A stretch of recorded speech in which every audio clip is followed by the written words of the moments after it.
In this lecture, we will survey the historical and literary contexts in preparation for our readings of Ryūnosuke Akutagawa and Jorge Luis Borges. This week, we're diving into postmodernism. Like modernism, postmodernism is not a term that can be defined easily, whereas modernism as an aesthetic movement was a time of focused re-examination and experimentation, which means the possibilities for modern art can be immense. Postmodernism simply defies a totalizing definition because it challenges the belief that there can ever be a totalizing definition for anything. Nevertheless, we're going to take a crack at defining postmodernism anyway. Let's start with approaching this historically. On the screen, you'll see a chart. We've seen this chart before at the beginning of the semester when we began our Enlightenment unit. The chart contains three historical periods. Note that these are not necessarily the same as the literary movements. The column that reads modernity, for instance, does not reference the literary movement of modernism, but the modern age as a whole, and it contains both the Enlightenment period and modernism, the aesthetic movement. The Enlightenment is at the beginning of the modern age, and modernism, the aesthetic movement, is at the tail end of the modern age. Postmodernity, the historical age, and postmodernism, the aesthetic movement, however, do coincide, and this is where we're beginning our lesson today. The third period, postmodernity, indicates the latter half of the 20th century, the decades that follow the world wars. But we should never expect aesthetic movements to suddenly start or stop. They are organic growths of culture, and so we can see some postmodern tendencies during the world wars, just as we can see many modernist tendencies thriving in literature today. Postmodernity does away with the idea that reality is objective. As a quick reminder, objectivity refers to knowledge that's accumulated from outside the self via tools or objects, while subjectivity refers to knowledge that derives from the self, yourself, ourselves, the human subject. Modernity maintained that all reality is objective, that reality is stable and unchanging for all, and thus privileges certain types of knowledge, scientific, patriarchal, capitalist, etc. These are the types of knowledge that used to or still are considered dominant ways of knowing the world.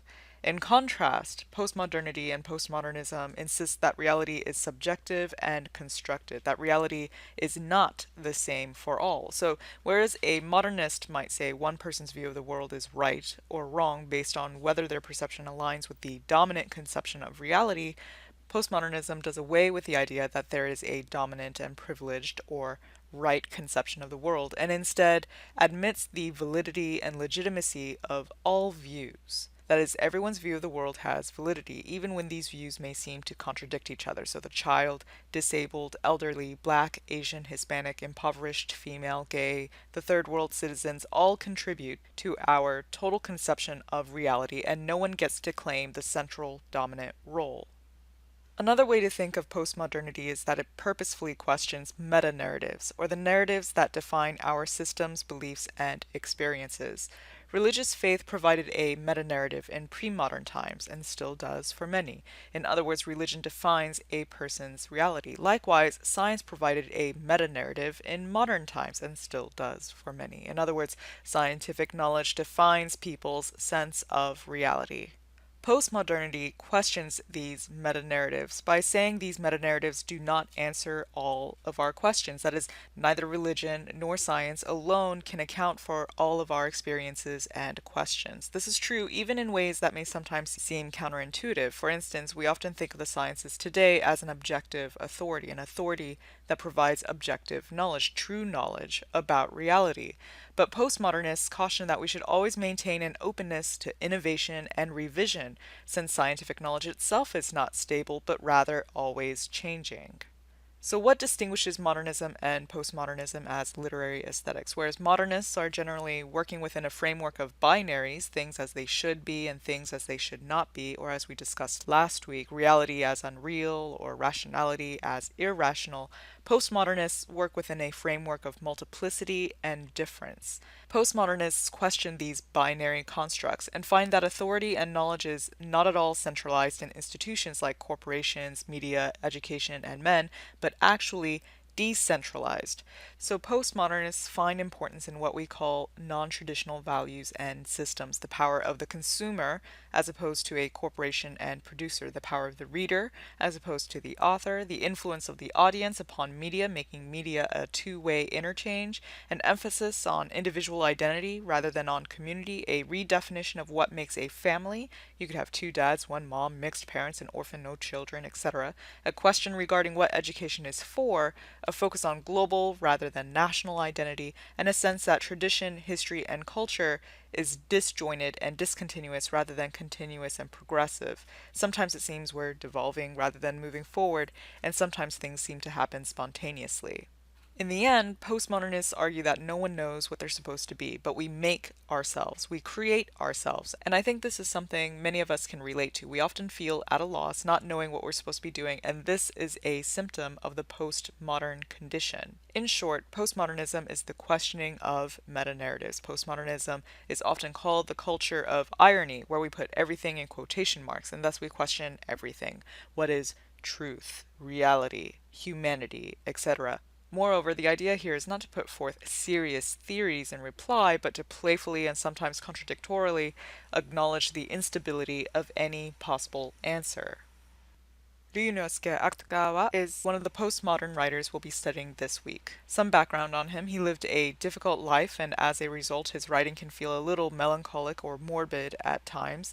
His mother went insane 9 months after his birth and died when he was 10, and for the rest of his life he feared that he too would go insane, that he had inherited his mother's disease. After his mother died, his father wasn't able to hold the family together and sent Akutagawa off to be raised by his maternal uncle, from whom he takes his surname. Akutagawa is known for writing about the human as ignoble, social decay, and the contradiction of human motives. As he grew up, he took great interest in literature, reading widely from modern European writers like Dostoevsky to the Japanese and Chinese classics and moderns.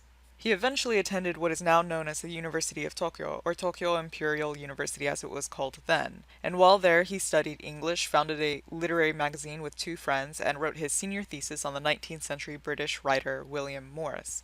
We might see some similarities in his oeuvre to other writers we've encountered this semester as well. For instance, in ways his work is an outgrowth of the naturalism that came before him. At the age of 35, Akutagawa committed suicide, taking an overdose of sleeping pills. He left behind a note titled "A Note Forwarded to a Certain Old Friend," and in this note he wrote, quote, "We human beings fear death instinctively because of our being the man-animal. What is called human vitality is actually nothing but a synonym for animality.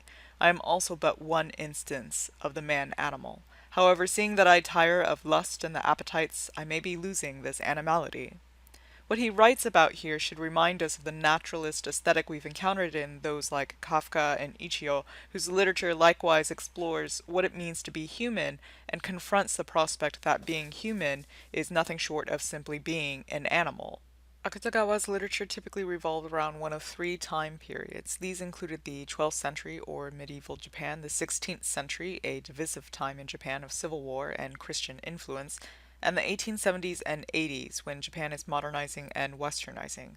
The short story we're reading, In a Bamboo Grove, is set during the 12th century. In the 12th century, Japan was racked by strife, epidemics, and massive fires, as well as social disorder and moral decay. The capital of Japan at this time was Kyoto, and in the story, Kanazawa no Takehiro is wearing, as the woodcutter describes it, one of those fancy Kyoto-style black hats. Later, Masago's mother would insist that Takehiro is in fact not from Kyoto, and this point is important because the two accounts offer two opposing perspectives of Takehiro, one suggesting that he's a modern man of the capital, and the other vehemently denying his association with Kyoto. There's a famous film that's based off this story, as well as one of Akutagawa's other stories that helps us to imagine this time period. The film is named Rashomon, and it's directed by Akira Kurosawa. Rashomon refers to the city gate outside Kyoto, which by the 12th century had become a place of ruin and crime. We don't actually get to see Rashomon in our story, but the film's association of Rashomon with In a Bamboo Grove and our story's setting in the 12th century alerts us to keep an eye out for ideas of social and moral decay in the story. Finally, Akutagawa wrote in a kind of protest against modernist literature. He was writing during the Taisho era, which was a time of mass culture, recorded music, cinema, mass circulated magazines, cheap editions of popular fiction, and so forth. And consequently, also a time of insufferable intellectualizations about art, as the high modernists reacted against mass produced art and instead celebrated the avant garde and esoteric. Akutagawa immersed himself in modern Western literature, but he also balked at both of these modernist trends of mass culture and intellectualism. At the same time, he was disturbed by Japan's own feudal history, and all in all, he felt driven to give shape to a new, modern Japan. In his suicide note, he described his literary purpose as a, quote, duty to write everything honestly. His point is that literature should avoid vulgarity as well as elitism. It should avoid this modernist binary, and instead it must be authentic.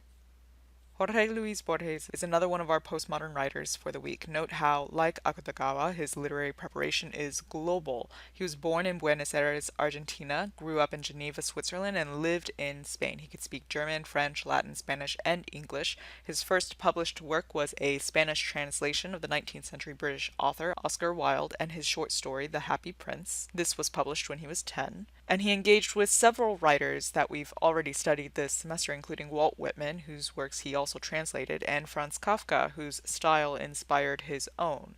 Like Akutagawa, Borges had a lifelong interest in literature. He grew up the son of a psychology teacher who possessed a sizable family library, and his first job, taken when he was 40, was as a librarian in Buenos Aires.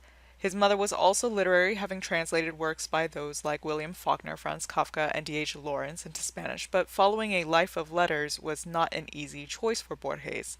He had inherited weak eyes from his father. He actually eventually became blind later in his career, and his mother, with whom he was always close, transcribed his works for him. And this prevented him from joining any army, although there was plenty to fight for. The 1940s in Argentina saw the rise of a dictatorship which Borges opposed. He wrote in his autobiographical note, quote, as most of my people had been soldiers, and I knew I would never be, I felt ashamed, quite early, to be a bookish kind of person, and not a man of action. He inherited his strong political identity from his mother's side, which included several relatives that had fought for Argentina's independence from Spain in the early 19th century, and like Akutagawa, Borges wanted to present the contemporary condition and life authentically. He was tired of the extensively detailed realist novels of the previous century, and with The Garden of Forking Paths, Borges wrote literature that broke into the postmodern era. In fact, The Garden of Forking Paths is considered one of the earliest hypertexts. A hypertext is an incredibly interconnected and interactive text. It is interconnected within itself as events are aligned and realigned through the suggestion of coincidence and repetition. It is interconnected with reality by blurring and questioning the boundaries between reality and fiction. And it is interconnected with other texts, both imaginary and real, through intertextual references. The effect of a hypertext is that it is labyrinthine. The multiple interconnections create a narrative that feels more web-like than linear. In fact, hypertexts typically don't have a real beginning, center, or end. The narrative doesn't have to progress forward in time, but can curl back, plunge forward, and do it all over again. There are usually different simultaneous plots occurring at the same time, which means there is no central figure who dominates the narrative, but instead, how you read the text, who you privilege as the lead character, is really just up to you. Think of Wikipedia, for instance. Wikipedia is an example of a hypertext. It's web, and the reality is constructed by how you, the reader, make your choices and explore the net. You may have begun with a central question, but we typically don't end with the same question. Instead, we sprawl out in the seemingly endless space of information. Maybe we eventually redouble back on the page with which we began, maybe we don't, but all in all, the text itself, that is Wikipedia itself, certainly doesn't take prohibitive steps to prioritize one subject over another. Likewise, there is no single creator of the Wikipedia entries. Everyone is free to edit Wikipedia, and this too lends to the feeling that the hypertext is decentralized. So we can say a hypertext is labyrinthine because it has many hidden pathways, provides no guidance, and has no center or dominating narrative. Hypertexts signify a change from linear, structured, and hierarchical forms of representation and understanding of the world to fractured, decentralized, and changeable media. And because of this, hypertexts also present an opportunity for leveling the field between creators and viewers. That is, other than thinking of hypertext as highly interconnected, we should also think of hypertext as highly interactive. A traditional narrative is typically linear, determined by authorial motive, has a finite number of possible endings, provides explanations, and creates meaning out of things like coincidence and repetition. The trajectory of hypertexts, on the other hand, is determined by readers. The structure is flexible, potentially looping, and cyclical. There are multiple possible endings, and the point of repetition and coincidence is not to provide meaning, but choice to read the text differently. The end result is that the hypertext disempowers the author and empowers the community of readers. Note that we can't simply say the hypertext empowers individual readers because an individual reader will only affect a text as much as the original author or creator. For instance, to keep with our Wikipedia example, you as an individual can edit Wikipedia, but so can everyone else. Therefore, you are both empowered and disempowered as an individual author and reader. You can create the text just as someone else can edit or erase what you've written.